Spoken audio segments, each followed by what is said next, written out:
La vie du serment, Jean 15,5, est une vie d'entière consécration. Ces mots entière consécration sont des mots importants et solennels, et je crois que nous ne comprenons pas leur signification. Mais pourtant, le petit serment prêche à ce sujet. N'as-tu rien d'autre à faire, petit serment, que de porter des grappes? Non, rien. La Bible dit que le bois de la vigne ne peut être utilisé pour fabriquer même une cheville. Ézéchiel 15,3. Il n'est bon qu'à être brûlé. Et maintenant, petit serment, quelle est ta relation avec le cep, le crapaud du? Ma relation est celle-ci. J'appartiens entièrement au cep et le cep peut me donner autant de sève qu'il le veut. Je suis à sa disposition et le cep peut faire avec moi ce qui lui plaît. Chers amis, auditeurs, auditrices, bien-aimés, nous avons besoin de nous consacrer entièrement au Seigneur, Jésus. Plus je parle de ces choses et plus je comprends que ce point est celui qui est le plus nécessaire d'expliquer ce que c'est qu'une entière consécration. C'est souvent une chose facile pour un homme ou pour un certain nombre de personnes de venir s'offrir à Dieu, de se consacrer entièrement à lui et de dire « Oh Seigneur, c'est mon désir de me consacrer entièrement à toi ». Cet acte a une grande valeur et apporte souvent de très riches bénédictions. Mais la question que je dois étudier tranquillement est celle-ci. Que signifie une entière consécration? Ça signifie que, de même que Christ s'est donné entièrement à Dieu, je dois me donner entièrement à Christ. Est-ce trop fort? Quelques-uns le pensent. Quelques-uns pensent que c'est impossible, de même que Christ a donné entièrement et absolument sa vie pour ne rien faire d'autre que d'accomplir ce qui plaît à Dieu et dépendre du Père entièrement et absolument. Je ne dois faire rien d'autre que d'accomplir ce qui plaît à Christ. Ceci est actuellement vrai. Jésus-Christ vient insuffler son propre esprit en nous pour que nous trouvions notre bonheur suprême en vivant entièrement pour Dieu, comme il l'a fait.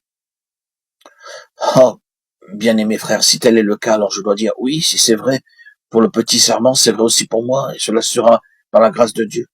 Je vivrai jour après jour pour que Christ puisse faire de moi ce qu'il veut.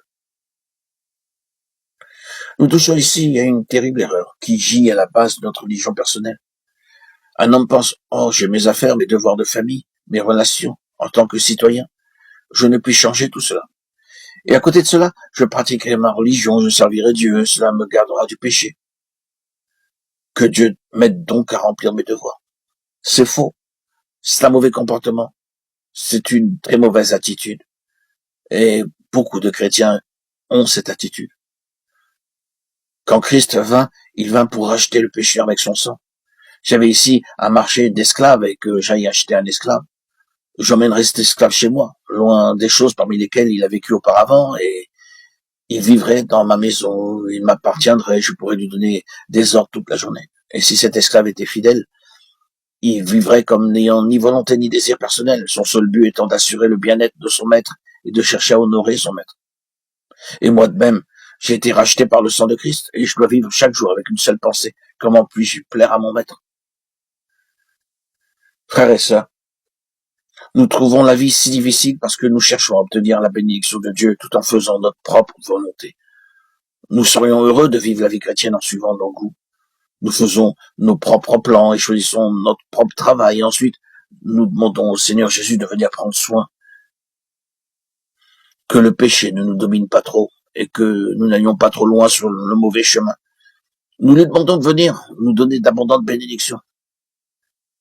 Mes frères et sœurs, bien-aimés, comprenez-le bien, nos relations avec Jésus devraient être telles que nous fussions entièrement à sa disposition et que nous venions chaque jour à lui humblement et tout droit pour lui dire, Seigneur, y a-t-il quelque chose en moi qui n'est pas en accord avec ta volonté, qui n'a pas été commandé par toi ou qui ne t'est pas entièrement consacré? Si nous attendions patiemment, je vais vous dire quel serait le résultat. Cela créerait entre Christ et nous une relation si intime, si tendre, que nous serions ensuite étonnés de la manière dont nous avons pu vivre auparavant avec cette idée « je suis consacré à Christ ». Nous sentirions combien nos relations avec lui ont été distantes jusque-là, et qu'il vient prendre possession de nous actuellement et nous donner une communion ininterrompue toute la journée.